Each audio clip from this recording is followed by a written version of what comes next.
Hi అండి అందరికీ. మీ అందరికీ ఉగాది శుభాకాంక్షలు. ఈ ఉగాదికి పెసరవడలు చేసి చూపిస్తున్నాను చూడండి. ముందుగా ఒక పావు కేజీ పెసలు తీసుకోండి. ఓవర్ నైట్ అయినా నానబెట్టండి, లేకపోతే మినిమం 6 అవర్స్ శుభ్రంగా కడిగి నీళ్ళు వేసుకుని నానబెట్టాలి. నానిన తర్వాత ఒక మిక్సీ జార్లోకి తీసుకోండి. ఎప్పుడు మనం మినపప్పు వడలు చేస్తుంటాం కదా మినపప్పుతోని, దాని బదులు పెసరలతో కూడా చేస్తుండండి, హెల్త్కి చాలా మంచిది. ఇందులో రుచికి సరిపడా పచ్చిమిర్చి, ఉప్పు, అల్లం వేసుకోండి. జీలకర్రని కచ్చా పచ్చగా గ్రైండ్ చేసి పెట్టుకోవాలి. ఈలోగా స్టవ్ మీద ఒక కడాయి పెట్టుకుని డీప్ ఫ్రైకి సరిపడా ఆయిల్ వేసుకోండి. మనం ముందుగా గ్రైండ్ చేసుకున్న ఈ పెసరపప్పు మిశ్రమంలో సరిపడా ఉల్లి ముక్కలు, కొత్తిమీర వేసుకోండి. ఆల్రెడీ జీలకర్ర, అల్లం వేసాం కదండి, అందుకే వేయలేదు.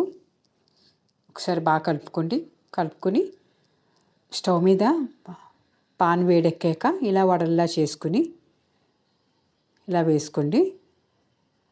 ఆయిల్లో డీప్ ఫ్రై చేసుకోండి.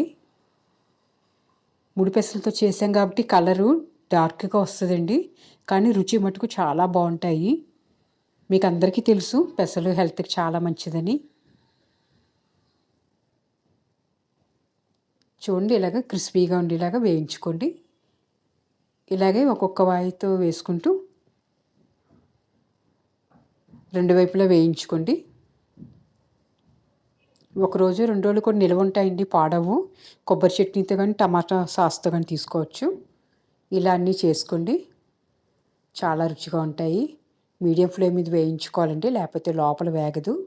పైన వేగుతుంది, లోపల పచ్చిగా ఉంటుంది. మీడియం ఫ్లేమ్ మీద వేయించుకుంటూ అన్నీ తీసి పెట్టుకోండి.